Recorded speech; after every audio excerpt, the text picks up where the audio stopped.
MrBeast a réussi à avoir plus de 100 millions d'abonnés sur sa chaîne YouTube. Je te niaise pas, il est rendu à 103 millions. Puis ses vidéos ont été vues plus de 17 milliards de fois. MrBeast a créé sa chaîne en 2012. Puis là, il est allé faire quelques recherches puis il s'est dit « Oh my god, je pourrais gagner ma vie à faire des vidéos sur YouTube. » Mais dis-toi que ça, c'était vraiment au début de la monétisation sur YouTube, donc c'était vraiment méconnu.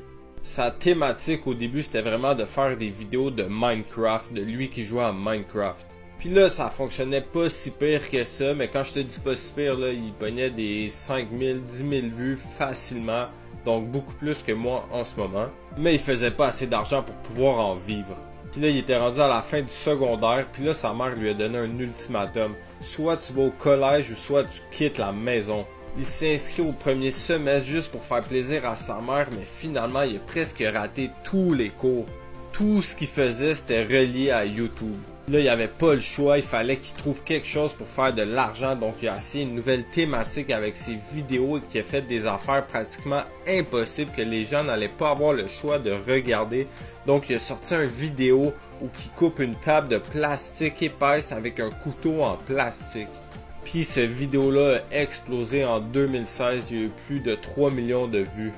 Là, il s'est dit « Oh my god, j'ai trouvé le secret YouTube ». Donc là, il est allé all-in, il s'est mis à sortir plein de vidéos du genre comme celui-là qui reste dans une piscine en dessous de l'eau pendant 24 heures. Puis là, les vues sur ces vidéos ont vraiment explosé. Tu peux voir que cette vidéo-là, il y a plus de 100 millions de vues. Et là, il a commencé à avoir des sponsors, mais qu'est-ce qu'il a fait avec l'argent? Il s'est pas acheté plein de voitures. Il l'a réinvesti dans ses vidéos. Donc dans cette vidéo-là, il va remettre le 10 000 qu'il a reçu en sponsorship à un itinérant. J'imagine que ça a été extrêmement gratifiant pour lui. Dans cette vidéo-là, il fait une donation de 40 000 à un streamer. Donc qu'est-ce qu'il faisait? Il signait des deals avec les sponsors. Et là, il recevait l'argent des sponsors. Puis là, après ça, il la réinvestissait directement dans ses vidéos par forme de donation.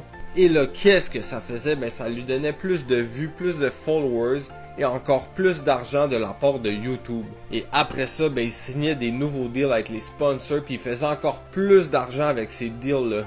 Sa persistance a fait qu'il est rendu à plus de 200 millions d'abonnés aujourd'hui à travers toutes ses chaînes. Le plus important, c'est d'investir dans toi. Est-ce que t'aimerais ça savoir comment